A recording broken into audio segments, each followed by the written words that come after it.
Hello and welcome back to everyone on the rest of and to another edition of AEW Collision Out of 10. And yeah, it's a special Thursday night edition of AEW Collision this week and some intriguing matches on the show. So yeah, without further ado, let's get straight into things. And we're going to kick things off with the Gates of Agony versus Brodido. After Tony and Nigel welcomed us to the show, we saw a security guard being thrown past them. The camera panned to see Utah. The rest of the Death Riders showed up so Mox could give a promo.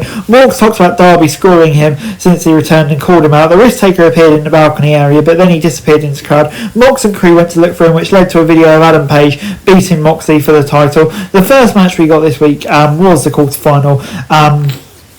Like I said, and the owner tried to get Bandido to tag in for King for a face-off, but the masked man wanted to face the big man himself. After a little tussle, King tagged in and the two powerhouses collided. This is a good match to start the show because it was exciting as the crowd pulled up. It was just a good tag team match from start to finish. After a hard-fought battle that saw both teams have some moments, Brodido scored the win to advance and face the Bucks. So yeah, a good start, and I'm going to give it a 6 out of 10. We then got a backstage segment that appeared to show Darby Allin kidnapping Moxley before he went to the arena for Chris Statlander's match against Leona Cross.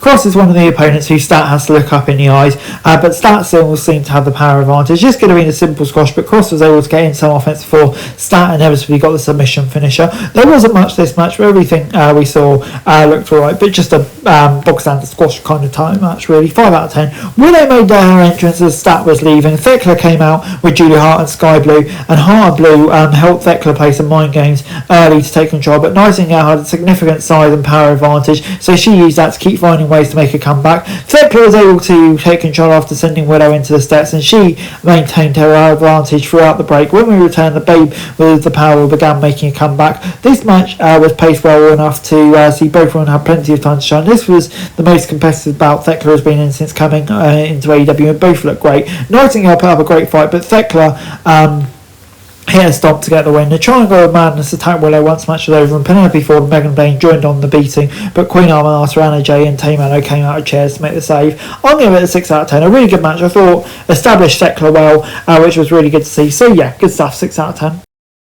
Austin Gunn and Juice Robinson were looking to continue their winning ways this week. They had to face FTR. Daniel Garcia joined the commentary table as William and Robinson starting for their teams. The first half was decent, but there was a moment that stuck out as very strange. You rarely see FTR fumble double team moves, so it felt like it might be a Gunn or Robinson's fault, not knowing where they were supposed to be. The second half felt much more focused. Everyone was back on their A game and made sure the rest of the match was a lot of fun. Robinson looked good. FTR was able to win with a roll up and some dirty tactics, earning them a spot in the finals against whoever wins against Brodido and the Young Bucks. So yeah, looking forward to that. And except for that, I thought it was quite a fun match. 6 out of 10. Max Caster then came out to issue another open challenge, but he made sure to put down his former tag partner for attacking him after the bell on Dynamite. This week it was Rush who answered the challenge. Caster tried to kill some time by doing laps around the ring, but Rush knocked his block off with one big hand.